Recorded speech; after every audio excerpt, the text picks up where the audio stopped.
thankfully not getting the runaround like poor Sydney is at the moment. Sydney is getting taken through a horrible place. I know exactly where he is, and it's not pleasant at all. Now here comes the hyenas. It wasn't going to be long until they arrived. Don't worry, Hosana, you're safely tucked in the tree, and so these guys are not going to worry you at all. There they come. I knew it wouldn't be long until they got here, and it had to be, you know, one of them that would arrive first. Is that Intima that's down there? It looks like her that's arriving now, but I'm not 100% sure through all those branches. Is it her? Might be.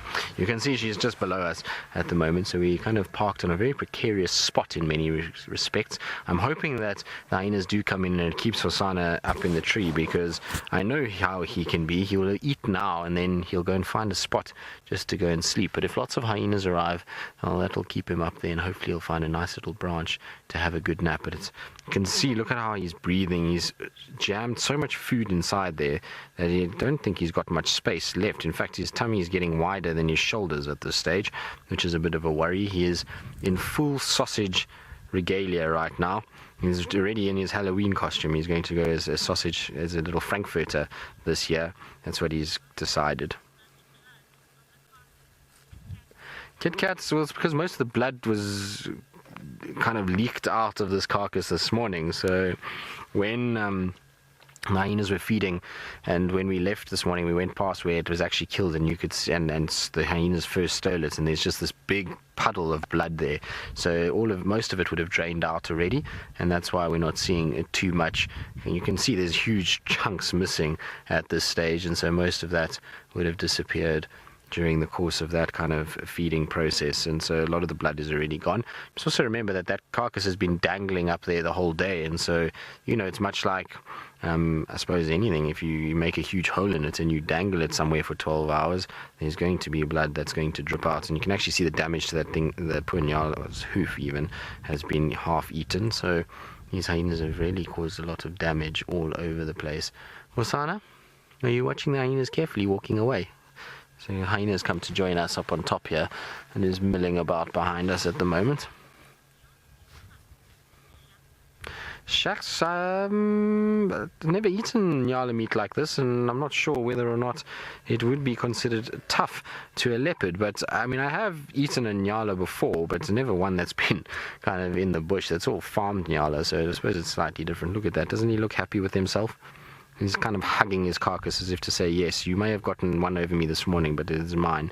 And when that farmed nyala, I suppose, and maybe if it's killed in the right way, it's not tough at all. It's actually a very nice meat to have.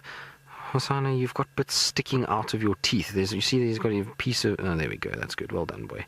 Can't have things hanging out of your mouth. You've got to look good. It's your TV appearance tonight. Doesn't look like he's too perturbed by this, and so yeah, nyala is actually pretty good tasting stuff. It's not the best, but it is okay. Mrs. Anna, he is fat boy slim at the moment. Look at the size of that tummy. Hosana, you're going to roll out of that tree. He almost looks like that cartoon, you know, the one where they inflated. So that's what he kind of looks like at the moment. So now we're going to fall asleep on our carcass. Enough feeding. It's all been too much for one afternoon. Now he's going to kind of just relax, watch the sun set while he sits and eats, well, sleeps on top of his... Hello, boy. Oh, isn't that beautiful? See a little bit of the sunlight just catching his eyes as well, which is quite nice. He is really growing into a magnificent leopard, isn't he? He's also filling out by the day. I'm not surprised, because his belly is never empty. He just keeps kind of plowing food in there, and so it's not surprising that he's getting bulkier and bulkier as the day goes on. His head is definitely really got developed a lot since this time last year. You know, this time last year he still had a kind of young male cub kind of appearance, where he's starting to sort of seemingly starting to look a little bit more serious and a little bit more kind of bulky, and that typical kind of male leopard look about them, where they get these massive kind of heads and shoulder areas, and you can see little dewlap has started as well. So he is getting to that kind of male leopard phase where they are quite intimidating when they kind of reach that, and they look at you, and they've got these kind of, like I say, big shoulders and big neck area. Always wonderful to see. But that is one happy cat, I would say, at this stage of life. Come a long way, hasn't he? It's quite nice when you think think about his kind of story and what's taken place in his lifetime.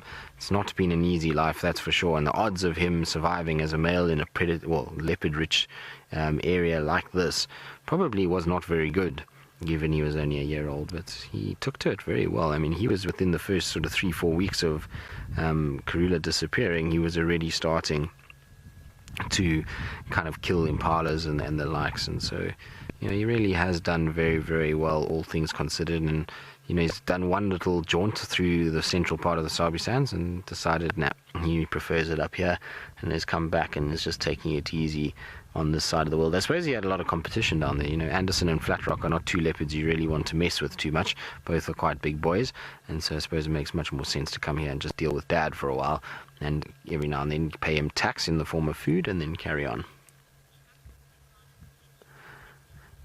Most definitely, Vicky. I mean, if you know, hyenas make a lot of noise and whoop and cackle, and there's lots of kind of fighting amongst them, that can definitely attract Tingana's attention. He can hear it from quite a way away and then maybe move into this area, so I wouldn't be surprised if that's the case.